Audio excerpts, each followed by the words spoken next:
What's going on, everybody? Canon Clinical here, and today I want to talk about antidepressants. I've taken them. I've always wondered how effective they actually are in the context of the studies that doctors point to as proof, and given their failure in my own life, I decided to take a look at the literature, in particular meta-analyses on the topic that look at a multitude of studies and analyze their effectiveness on a more broad scale than individual randomized controlled clinical trials, though I do intend to look at those as well individually. In my last video, link in the description, I presented an article by Irving Kirsch about the placebo effect in antidepressant medications. I don't think it's fair to just point to a study and say, this study says that, because, hey, maybe the study was flawed. And so for you and for my own benefit, I want to present a more complete picture. In a nutshell, this study is an analysis of a variety of studies looking at the effectiveness of fluoxetine and venlafaxine over placebo in adults and in kids using the Hamilton Depression Rating Scale in adults and the Children's Depression Rating Scale in kids. These are two commonly prescribed antidepressant drugs of different types. Fluoxetine is an SSRI, or selective serotonin reuptake inhibitor, and venlafaxine is an SNRI, or serotonin and norepinephrine reuptake inhibitor. There have been reports over the last few years that antidepressants, as I discussed in my previous video, do not provide much more benefit over that of placebo when you consider the National Institute of Clinical Excellence's standard of what constitutes clinical significance, which means basically the kind of difference that it makes in the lives of patients. And this study seeks to evaluate those claims. Do not confuse this with statistical significance, which means how consistent the result is and whether it's due to chance. Both are important in these kinds of studies, don't get me wrong, but in particular, statistical significance does not say anything about how large the effect is, just that it's not due to chance.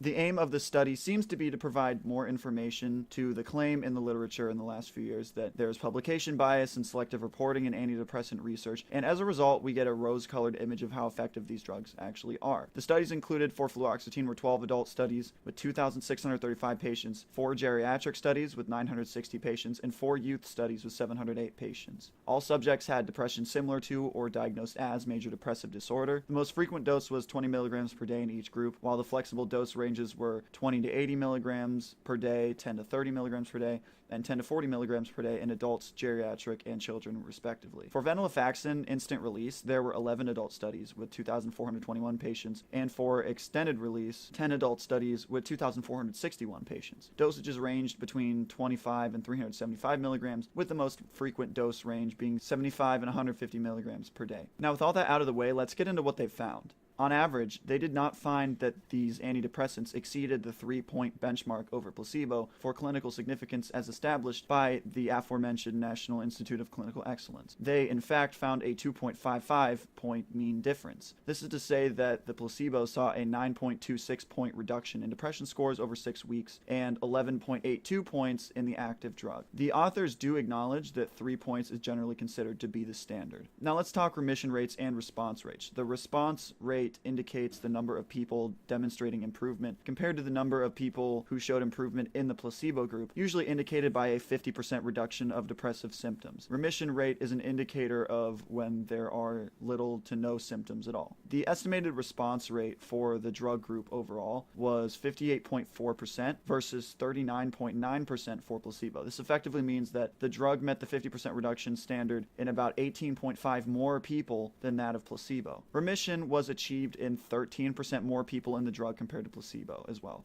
Throughout the study, they looked to see if baseline severity of depression symptoms played a role in how effective the drugs were, and while the values did differ through the various groups to varying degrees, the result was not clinically significant, which led them to say that the baseline severity did not, in fact, alter the efficacy of the drugs. Remember, the fluoxetine studies included a total of 20 studies with a sample of 4,303 patients total between them. As far as depression scores go, the estimated average rate of change over 6 weeks was negative 10.12 units for fluoxetine, the active drug, and negative 7.52 units for placebo. This is a difference of 2.6 points. The estimated response rate for fluoxetine was 55.1% versus 33.7% for placebo. Remission rates were 45.8% versus 30% for fluoxetine and placebo, respectively. Remember, venlafaxine was divided into extended release and instant release groups. The instant release group included 11 studies with 2,421 patients, while the extended release group included 10 studies with 2,461 patients. For venlafaxine extended release, there was an average change over 6 weeks of negative 2.18 Hamilton Depression Score units from negative 12.39 units for venlafaxine ER and negative 10.21 for placebo. The response rate was 60.5% versus 45.4% for placebo. Remission rates were 41.5% for the drug versus 29.5% for venlafaxine ER and placebo. For instant release, the average change in depression scores over 6 weeks was negative 3.61 points, with values of negative 14.32 and negative 10.71 for the drug and the placebo, respectively.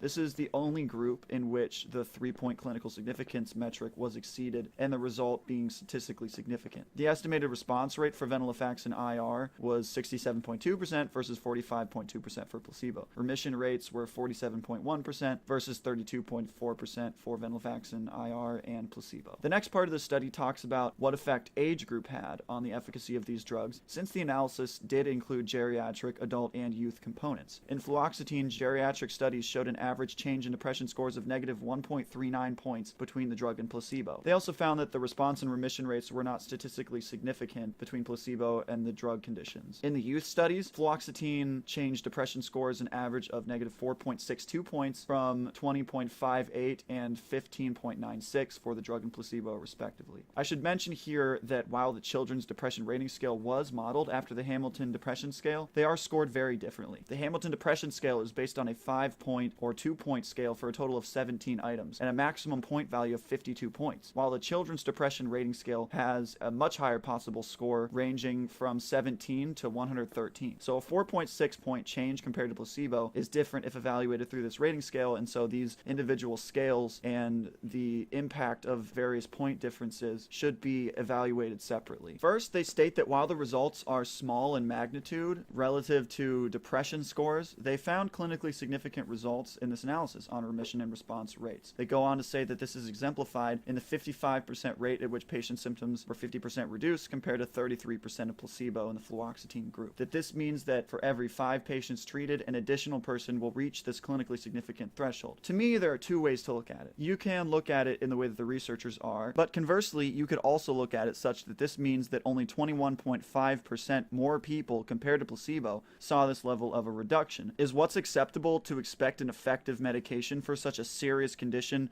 really as low as 1 in 5 over placebo? A little over 20% more effective than placebo, and especially with the kind of side effects that come along with some of these antidepressant medications, which for fluoxetine include anxiety, tremors, insomnia, impotence, and heart palpitations, among others. It's important to keep that in mind. Whether these results are significant in terms of large populations, I have no doubt that they are, especially looking at the absolute magnitude of change of the depression scores in either the placebo group or the drug conditions. But personally, I find the placebo results the most interesting. It's interesting to me that the placebo group would improve as much as it did, and that the gap between placebo and the drug is as small as it is. In this case, on average, about 1/4 as large as the difference between placebo and baseline. Now, I know we're comparing placebo and drug conditions in this study, but it's shocking to me the fact that the placebo would yield such an improvement when it's doing absolutely nothing to you physiologically, and the drug would provide such little extra benefit over that of placebo. It says a lot to me, especially as someone who has taken these drugs for, at this point, more or less half of my time on this earth. Now, one thing I do want to know, though, is if these were active placebos or not. Because if the placebo effect is contingent on you thinking you're being given an effective medication, then it would be important if you would experience similar side effects to the actual medication, especially if the drug you think you're taking has known side effects that you know can take place in the first few weeks of taking it, while the actual effects of the drug are expected to take longer to manifest. If you aren't experiencing these side effects, you may surmise that you're in the placebo group, and this could affect the results. So I think that an inert placebo could cause problems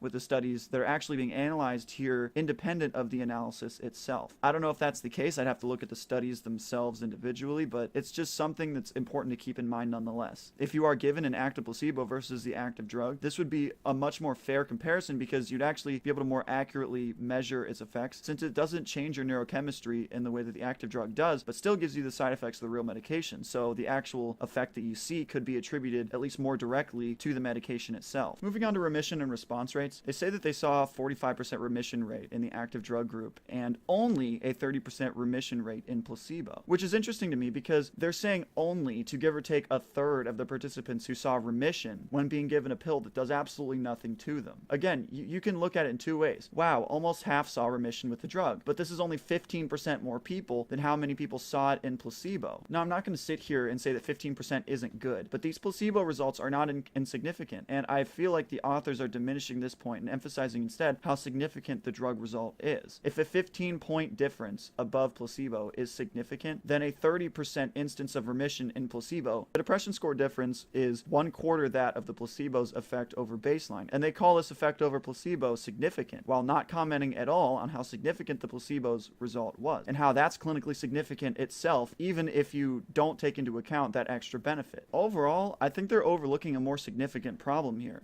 that the placebo is actually shockingly effective in depression treatment, even in randomized controlled trials. This is a problem that I don't think they bring enough attention to. And I know they're coming from the perspective of trying to refute the claims made in the introduction that antidepressants' utility is disputed in the last few years. But come on, you're not being honest here if you downplay the results that are double to 4 times the result that you're promoting as significant, and something that we should really pay attention to. In elderly patients, response and remission rates show that you should expect an additional patient to see clinically significant improvement per every 17 and 39 patients respectively, though biological factors like a decline in serotonin function and aging were named as possible factors. Venlafaxine instant release was actually remarkably effective compared to extended release or fluoxetine, so that's important to point out as well, and it would be important to study further why that is. Perhaps more importantly, these findings illustrate that relatively small or overall mean differences can translate into relatively large patient-level differences in clinically interpretable and meaningful endpoints such as response and remission. Statistically, these small changes in the mean of the distribution can often translate into a much larger effect in the tails of the distribution. I mean, maybe this is true, but these clinically meaningful results in remission and response indicate that 22% more people over placebo, given the antidepressant, will see a 50% reduction in depression symptoms, with an average score reduction below that of generally accepted thresholds of clinical significance. Even in the strongest results they talked about, in children, the remission rates and response rates data shows that compared to placebo, you will see remission or 50% reduction in symptoms with every 4 kids treated over placebo. Again, if 1 in 4 people seeing a 50% reduction over placebo is clinically significant, then 1 in 3 people being given placebo and demonstrating a response in the fluoxetine trials in particular, 45% in the venlafaxine trials, should also be acknowledged as being clinically significant in its own right. Maybe the drug outcomes are clinically significant, and it seems like they are, but you cannot deny that if the amounts of improvement over placebo demonstrated in this study are clinically significant, then the effect of placebo alone is as well. If you consider that placebo alone led to as large differences in depression scores and patient-level, clinically meaningful, as they put it, measures of depression outcomes as it did. This is just my opinion, but I think that this actually creates more questions than answers relating to the placebo effect question. Just off the top of my head, a few questions from the data that I would have is, why were the placebo response rates in the fluoxetine trials so much lower than the venlafaxine trials, while the remission rates remain largely the same, give or take a few percent? Why are placebo response rates and remission rates so much lower in the youth trials? Why are remission rates in placebo groups varying so much between youth studies around 16% all the way up to around 30% in adult trials across both drugs analyzed here? I would also like to ask why such a wide variance in placebo response and remission rates were never questioned here, when the point of placebo is to provide a baseline response to compare the drug response with. Meanwhile, they rightly addressed the issue of the instant release venlafaxine being much more efficacious than the extended release. It just seems like they were so focused on the drug effect that they failed to analyze some anomalous data in placebo groups, and I think that they're really important. I would think intuitively that a 15% shift in response rate between placebo groups, while the magnitude of change between drug and placebo doesn't really shift similarly, would be worth mentioning, but I guess I'm not the expert. And as far as limitations of this study go, they named 7. First, they considered only 2 antidepressant medications and other antidepressants may produce different effects. Second, there were only 4 youth trials. Third, similarly, only 4 geriatric studies. Fourth, the reported findings are limited to the first 6 weeks of the study. The results may be different if the time period were extended further into more long-term situations. Fifth, it is possible that some selection bias remains, even though our synthesis included all studies conducted by the sponsors and was not limited to the subset of studies that were in the published literature. Sixth, our study used industry-sponsored studies, which were designed to demonstrate efficacy and may have enrolled patients that may not have been representative of the patients seeking treatment for depression. They also used 2 academic studies of the 4 studies used in children, which they say makes it unlikely that the results were biased by the inclusion of industry data. 7th, the majority of the studies had placebo lead-in periods that are designed to eliminate early placebo responders. And there are other analyses, though, that suggest that the run-in period does not have an effect on placebo or response rates. And that's about all I have for you guys today. If you liked the video, give me a like, subscribe to the channel for more, and hit that notification bell. Until next time, stay meducated.